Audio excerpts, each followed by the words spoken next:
Assalamu alaikum everyone. Welcome back to my YouTube channel. My today's topic for discussion is phonetic transcription in the IPA. Pronunciation is the basis of all the phonetic transcription.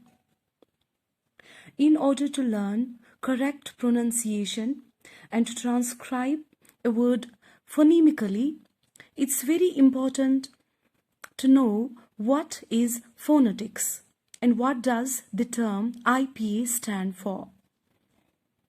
So far as IPA is concerned, it stands for International Phonetic Alphabet. Now, how did the term IPA come into being?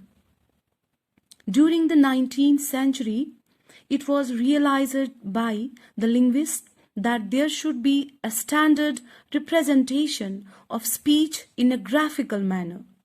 So, IPA is a system for representing phonetic sounds with symbols. It helps us to pronounce a word correctly. So, phonetics is the study of speech sounds that makes up the words of a language. A general theory about speech sounds and how they are used in language, this theoretical context is called phonetics and phonology. The theoretical knowledge is necessary for anyone who needs to understand the principles regulating the use of sounds in spoken English. At this introductory stage, few basic ideas need to be introduced. Look at these two words, sit and sat, S-I-T and S-A-T. The vowels in the words sit and sat are different phonemes. Phonemes are the smallest units of speech. Now, these two words, bet and pet, B-E-T and P-E-T. The consonants at the beginning of these words are different phonemes. In the first word, the first sound is B, and in the second word, the first sound is P. Look at these two words. B-U-T, it's but, and P-U-T is not put, but it is put. Because of the notoriously confusing nature of English spelling, it's particularly important to learn to think of English pronunciation in terms of phonemes rather than letters of the alphabet. Look at these words. Enough, E-N-O-U-G-H. Then inept, I-N-E-P-T. The word enough begins with the same vowel phoneme as that at the beginning of inept, and end with the same consonant as stuff. Enough and stuff, both the words end with the same consonant sound, first sound. We often use special symbols to represent speech sounds. Using the symbols, the word enough would be written or transcribed as I, N, A and F. Languages have different accents. They are pronounced differently by people from different geographical places, from different social classes, of different ages and different educational backgrounds. The accent that we concentrate on and use as our model is the one that is most often recommended for foreign learners studying British English. It has for a long time been identified by the name received pronunciation, usually abbreviated to its initials R, P. R received and P pronunciation. Received pronunciation is the accent traditionally regarded as standard for British English. As we all know, the English alphabet has 26 letters. All these 26 letters produce 44 sounds. So, in English, a letter can have several sounds. Therefore, the spelling of a word does not help us know the correct sound.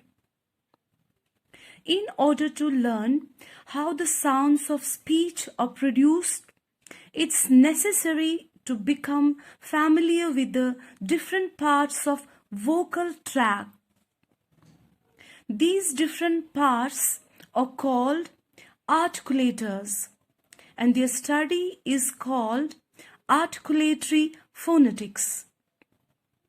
A diagram that is displayed on screen is used frequently in the study of phonetics. It represents the human head seen from the side. You'll need to look at the diagram carefully as the articulators are described, and you'll often find it useful to have a mirror and a good light placed so that you can look at the inside of your mouth. There is pharynx. The pharynx is a tube which begins just above the larynx. It is about 7 centimeters long in women and about 8 centimeters in men. And at its top end, it is divided into two. One part being the back of the mouth and the other being the beginning of the way through the nasal cavity. Now the velum or soft palate. The velum or soft palate is seen in the diagram in a position that allows air to pass through the nose and through the mouth. Then the hard palate. Hard palate is often called the roof of the mouth. You can feel its smooth and curved surface with your tongue. Then alveolar ridge. The alveolar ridge is between the top front teeth and the hard palate. You can feel its shape with your tongue. Its surface is really much rougher than it feels and is covered with little ridges. The tongue. The tongue is of course a very important articulator, and it can be moved into many different places and different shapes. The teeth, upper and lower. The tongue is in contact with the upper side teeth for many speech sounds. Sounds made with the tongue touching the front teeth are called dental sounds.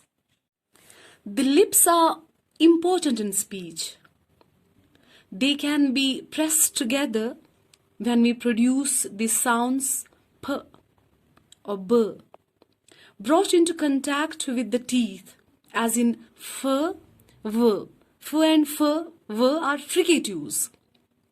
Sounds in which the lips are in contact with each other are called bilabial sounds, while those with lip to teeth contact are called labiodental.